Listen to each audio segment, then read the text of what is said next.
prévention, alimentation, optique. Tout s'explique. Tout s'explique sur Radio Chablais. La rubrique immobilière avec Pascal Rable de Blue Immobilier SA. Vente, gérance et mise en valeur de votre bien immobilier.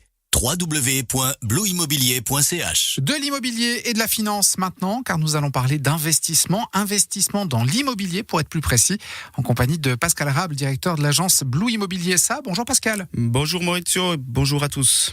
Alors on l'entend depuis très longtemps, investir dans l'immobilier, c'est une très bonne option. Pour quelle raison ? Oui, c'est juste. L'immobilier a une assez bonne réputation en ce qui concerne donc les investissements. En fait, lorsqu'on parle d'un placement financier de manière très générale, il y a 3 aspects à prendre en compte: les rendements, les risques et le potentiel de plus-value à moyen et long terme. Si vous prenez le marché des obligations, le risque est assez faible, les rendements aussi, et vous n'avez pas vraiment de potentiel de plus-value. Si vous prenez les actions dans la bourse, c'est assez complexe et varié, vous pouvez avoir des très bons rendements, tout comme vous pouvez perdre beaucoup. Donc c'est un investissement qui est globalement plus risqué et plus dépendant d'une multitude de facteurs économiques. Et à côté de ça, vous avez les investissements dans l'immobilier qui présentent des rendements très intéressants et puis des risques assez faibles, avec un potentiel de plus-value suivant les régions où vous investissez. Donc voilà dans les grandes lignes pourquoi l'investissement dans l'immobilier a une assez bonne cote, puis particulièrement ces dernières années avec des taux hypothécaires historiquement bas, puis qui permettent d'obtenir un effet de levier avec des rendements sur fonds propres encore plus intéressants. Et concrètement, comment est-ce qu'on fait ? On achète un immeuble et on attend, puis le tour est joué ? Alors non, pas tout à fait. Déjà pour commencer, quand on dit le mot immeuble, on sous-entend la définition juridique du mot. Donc, c'est quelque chose qui ne peut pas être déplacé et non pas dans le sens courant du mot immeuble, donc un bâtiment de plusieurs étages. Donc, un appartement ou une villa, c'est aussi un immeuble. Juste, tout ça pour dire qu'il n'y a pas besoin d'être millionnaire pour investir dans l'immobilier, parce que vous pouvez aussi acheter des petits objets. Parenthèse fermée, donc pour répondre à la question, lorsque vous achetez un immeuble, celui-ci demandera quand même un peu de travail.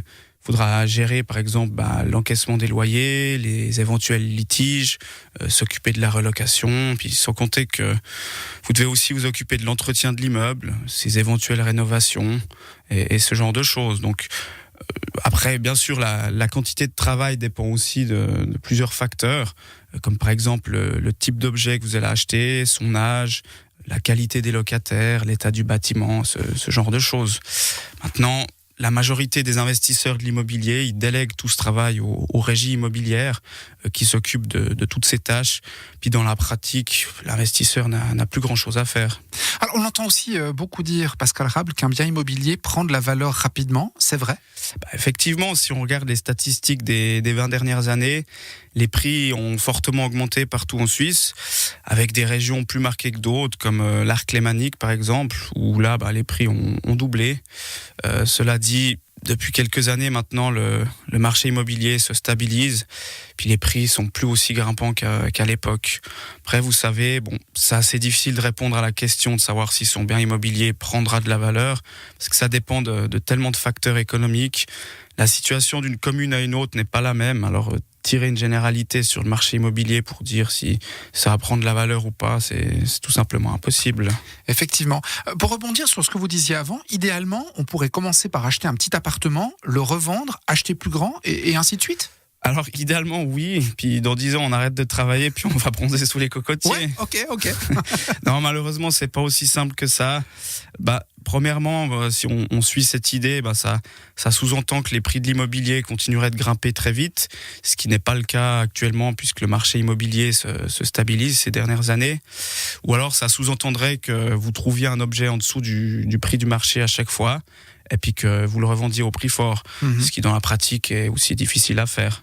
Puis deuxièmement, lorsque vous achetez un bien immobilier, vous avez les frais d'acquisition en complément du prix de vente, qui sont donc payés par l'acheteur. Pour rappel, ces frais ils varient selon les cantons, mais il faut compter environ 3% en Valais et 5% sur Vaud. Donc si vous vendez rapidement, il faudra d'office augmenter le prix de vente pour couvrir ces frais que vous avez dû payer.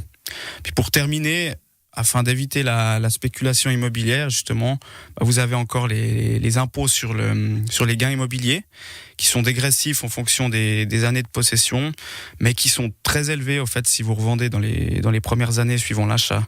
Pour vous donner un petit exemple, en Valais, si vous revendez après une année, vous serez taxé sur la plus-value entre 19,2 jusqu'à 38,4%, suivant le montant que ça représente. Donc ça, c'est sans trop entrer dans les détails. C'est juste pour dire que voilà, ces barèmes, ils sont différents d'un canton à l'autre. Et l'idée, c'est juste voir que penser s'enrichir en achetant et en revendant à très court terme, c'est quasiment impossible. Puis en plus, encore un point sur ces impôts. Donc ces barèmes, ils sont destinés pour les non-professionnels, entre guillemets. En fait, à partir du moment où vous faites plusieurs transactions immobilières, vous pouvez aussi être considéré comme un professionnel de l'immobilier. Et dans ce cas, vous allez être taxé sur vos revenus. Puis ça rendra l'opération encore moins intéressante. Ouais, effectivement. Mais est-ce qu'il y a des risques lorsque l'on investit dans l'immobilier ? Comme on dit, le risque zéro n'existe pas. Puis tout placement financier comporte des risques. En ce qui concerne l'immobilier, les risques sont très faibles. Après, encore pour autant que le travail de gestion soit effectué correctement. C'est-à-dire qu'est-ce que vous pouvez un peu préciser ? En fait, certains propriétaires effectuent eux-mêmes donc le travail administratif de leurs biens, puis souhaitent se passer des services d'une gérance immobilière. Donc, si tout se passe bien, tant mieux. Mais en fait, le risque viendrait le jour où vous avez un litige avec un de vos locataires, par exemple, puis que celui-ci serait mal géré. Là, les conséquences financières pourraient être assez lourdes, sans compter encore le travail d'entretien d'un immeuble. Il arrive parfois que les propriétaires négligent cet aspect. Et puis le risque, il est là aussi, c'est-à-dire il y aurait une dévaluation de la valeur de votre bien. Mais bon, de manière générale, trouver un secteur d'investissement avec des rendements aussi attractifs que ceux de l'immobilier, et puis des risques aussi faibles, c'est quasiment impossible. Donc c'est quand même pour ça qu'on a de plus en plus de demandes de clients investisseurs aujourd'hui. Merci Pascal pour ces précieux conseils. On poursuivra avec cette thématique la semaine prochaine, l'investissement immobilier, avec des exemples plus concrets. Je rappelle que vous êtes aussi le directeur de Blue Immobilier SA. On vous retrouve sur blueimmobilier.ch. Merci, bonne journée. Merci, bonne journée. La rubrique immobilière avec Pascal Rable de Blue Immobilier SA. Vente, gérance et mise en valeur de votre bien immobilier. www.blueimmobilier.ch